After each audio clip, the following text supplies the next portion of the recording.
Hello namaste welcome back to my YouTube channel వెసీ paradise. I am Gajavalli Sai Sahithi. ఈరోజు special milky and cheese masala curry. పేరు కొత్తగా ఉందని ఆలోచిస్తున్నారా? చేసే విధానం కూడా కొత్తగానే ఉంటుంది. ఐ థింక్ ఈ కర్రీని ఇప్పటి వరకు ఎవ్వరూ చేసి ఉండరు.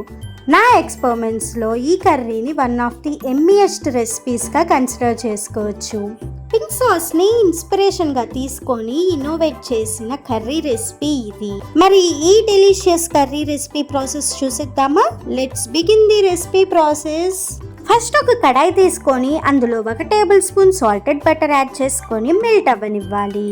తర్వాత ఇందులో 1 టీ స్పూన్ జీలకర్ర వేసుకొని కొంచెం ఫ్రై అయిన తర్వాత ఇందులో చిన్నగా చాప్ చేసి ఉంచుకున్న 2 టేబుల్ స్పూన్ల వెల్లుల్లి, చిన్నగా చాప్ చేసుకున్న 1 టేబుల్ స్పూన్ అల్లం యాడ్ చేసుకోవాలి. సో ఇప్పుడు ఇవి ఫ్రై అవ్వటం స్టార్ట్ అయిన తర్వాత కారం తక్కువగా ఉన్న 2 మిరపకాయలను ఇలా డైమండ్ షేప్లో కట్ చేసుకొని వేసుకోవాలి. ఈ రెసిపీకి మిరపకాయలు ఇలా పెద్దగా కట్ చేసుకుంటేనే బాగుంటుంది. అలాగే ఇందులో చిన్నగా చాప్ చేసి ఉంచుకున్న 1 ఉల్లిపాయ వేసుకోవాలి. ఒక్కసారి మొత్తాన్ని బాగా కలిపేసిన తర్వాత ఇందులో కొంచెం ఉప్పు వేసుకోండి. దానివల్ల ఉల్లిపాయలు తొందరగా మగ్గిపోతాయి. ఉల్లిపాయలు ఈ విధంగా మగ్గిన తర్వాత ఇందులో చాప్ చేసుకున్న 2 పండిన టమాటాలను వేసుకోవాలి. మొత్తాన్ని కలిపేసి టొమాటోస్లో నుంచి వాటర్ సపరేట్ అవ్వటం స్టార్ట్ అయిన తర్వాత ఇందులో మీ స్పైస్ లెవెల్స్కి తగ్గట్లుగా కారం, 1 టీ స్పూన్ ధనియాలు జీలకర్ర powder, 1/2 teaspoon garam masala add చేసుకొని పచ్చివాసన పోయేంత వరకు ఫ్రై అవ్వనివ్వాలి. ఇక్కడ మీరు చూస్తే అన్నీ బాగా ఫ్రై అయిపోయాయి. ఇప్పుడు ఇందులో 1 కప్పు పాలు అంటే 1/2 లీటర్ పాలు పోసుకోవాలి.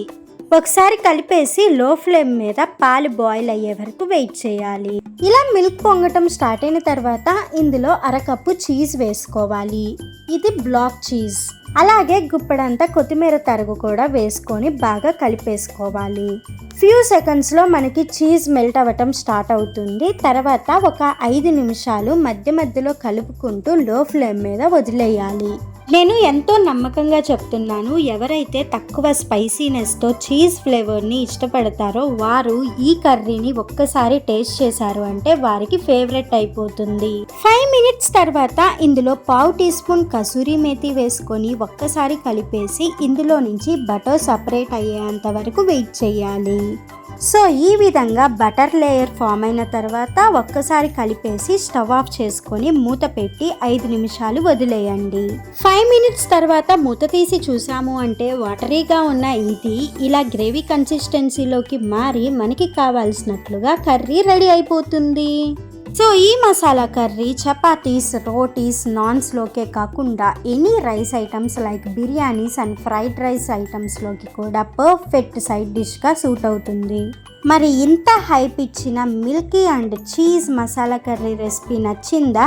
అయితే ఇంకెందుకు లేట్, వెంటనే ట్రై చేసి చూడండి. Stay tuned for more interesting recipes. Please do watch, like, share, comment and subscribe to my YouTube channel. Thank you for watching. Bye bye.